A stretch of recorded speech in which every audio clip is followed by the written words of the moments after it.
things are about to happen. God's about to do something big, and so is the enemy. And I'm going to tell y'all what I mean by that. And I'm going to get really descriptive because a lot of people need to hear this, y'all. And I want y'all to really wake up. This is a time, and God told me verbatim, tell my people to straighten up because the grace period is running out. I'm going to pour out my spirit, but the devil is also going to run rampant.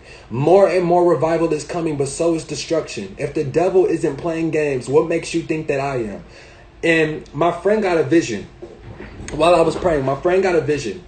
She saw the earth. It was either being like smeared as if it were a painting, or it was like turning to dust and it was being blown away. And then she heard, who will be saved from this? Now, there was a lot of more visions that were given, and I'll talk about them along the lines, but I really want to focus on the word that God gave me verbatim.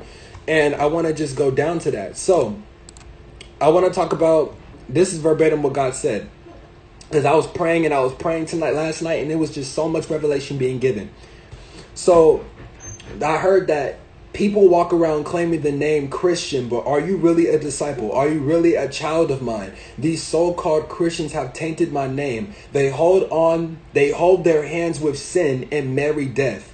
Do y'all hear what the Lord's saying? They hold their hands with sin and marry death. That is such a big word, y'all. I don't know if y'all catch that, but he's saying that people are holding hands with sin, holding hands to pornography every day, and then they're marrying death. If you're not in a marriage with Christ, if you're not in a marriage with life, you're automatically in a marriage with death. And I want to keep reading this.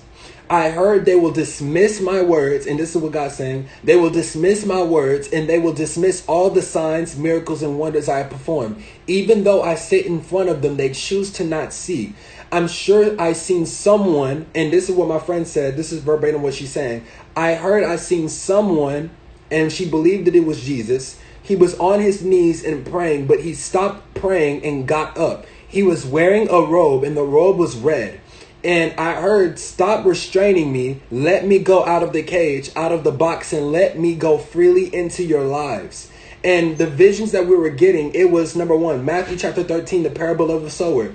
A farmer planting a seed was the vision, and the farmer was watering that seed, and it sprouted up quickly, and it was a very beautiful flower, very beautiful plant. And God was also saying they are hungry but do not know what for, and thirsty but parched in the spirit. Open the door to your hearts. And the other vision that was also given, and I'm going to give a scripture on top of this. Revelation chapter 11 verse 19 says, right here, then God's temple in heaven was open, and the ark of his covenant was seen within his temple. There were flashes of lightning, rumblings, peals of thunder, an earthquake, and heavy hail. And I want to keep preaching on this. Vision